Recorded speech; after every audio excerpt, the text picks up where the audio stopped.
Danny Flexon here for Seconds Out with Alec Morrison, renowned promoter, manager, all-round fight figure in Scotland, Glasgow in particular. We're here in the office of Morrison's gym, of course, in Dalmarnock. And just first of all, it's going to be a long story anyway, but just tell us how you first got involved in boxing. I boxed at school, Isle of Skye, and I came to Glasgow and joined a club. And I drifted away. Then I got married, and I married at 20. And the house I lived in, we didn't have any bath or shower or anything. It was one of these houses. So I went to the gym every night just to get a shower, train. Had a few fights, and I drifted away from boxing again. Then I went back when I was 42, and I had 27 fights. I was 42, and I won the Scottish title and the Western District title. Boxed for Scotland. Why did you never turn pro? I had too many distractions in my life. Drinking, and used to get into trouble when I was younger. I'm too old to get into trouble now, but I'm sure you could still manage if you had your heart set on it.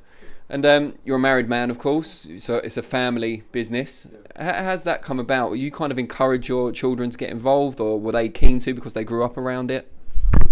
We've got a haulage company, and they all work with me in the company. My daughter keeps the books.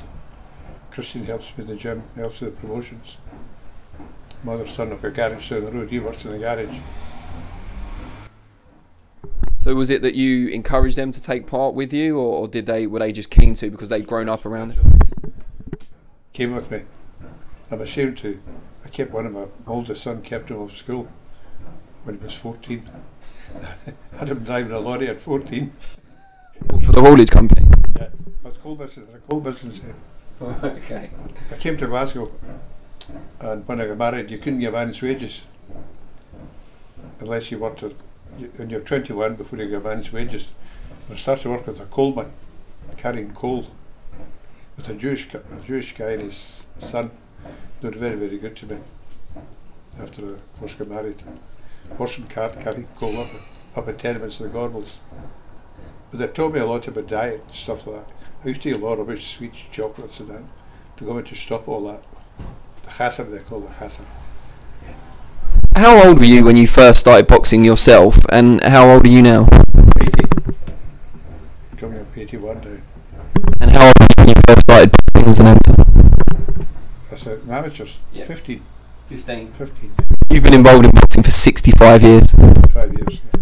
What is it about the sport that keeps you involved? Why do you love it so much? I don't love it as much as I did. There's too many other factions that come involved in the boxing now. I don't like women boxing, that's became a big thing. But I just liked the sport. I wasn't good at it. I wasn't that good at the boxing either, but I was better than I was at other sports. What is it then that attracts you to boxing, especially to stay in it for as long as you have? I'm always home retired, and then something turns up. Ricky Burns came along, and that kept me going for a few years. But Ricky is coming near the end now. I've got a couple of young guys coming through. I've a guy boxing for British title in London next month, so that's awakened my interest again. I think there's a good chance of winning. Who's that?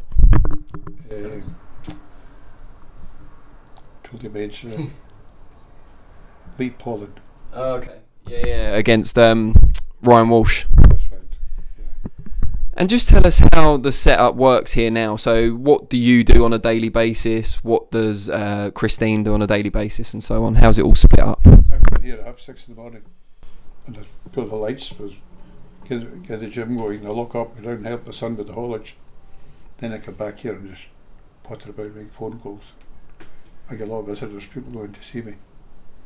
I keep looking in the gym, see what the boys are doing in training. So yours is more the management side, Christine's more the gym itself. Gym, yeah, the boxing. And I've got a list of customers that try to sell tickets for the boxing. Okay. And you've got your daughter Anne as well. Is that the financial side, the bookkeeping side? The financial side of the haulage company. She's a director of the haulage company. She's very, very good at it. We couldn't manage without her. She does everything. Taxes, vehicles, maintenance, the whole bit. And Catherine, is she still involved?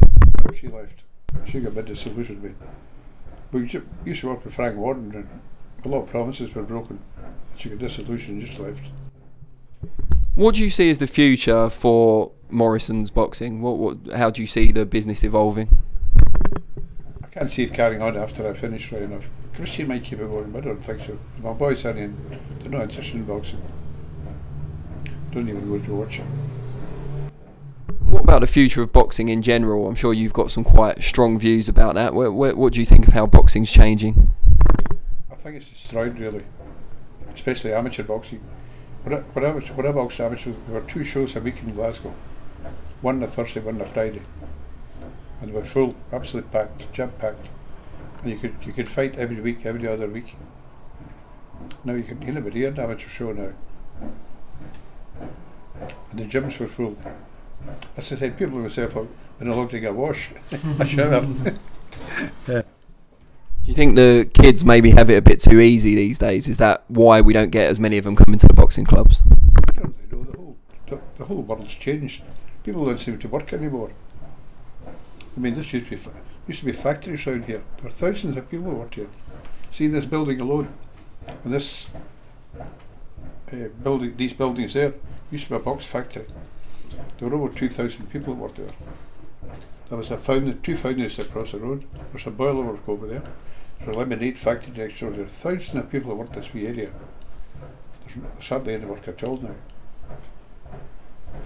Yeah, it's a sad state of affairs. Just bringing it back to boxing for a second, you're obviously still involved. What Scottish lads coming through at the moment do you like the look of, or do you think could really make something of themselves? I like a boy from Edinburgh, I forget his name.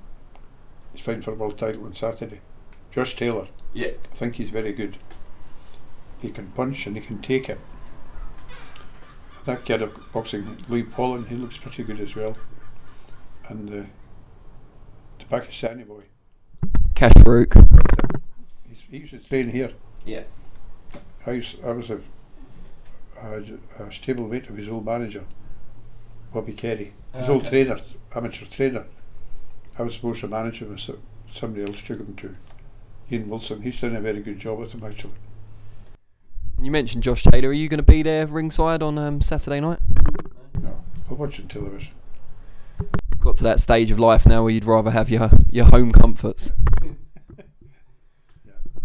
Well, it's been an absolute pleasure to speak to you, and we look forward to seeing how it evolves. And we hope it doesn't end with you, obviously, but if it does, then we hope you've got many more years left in you.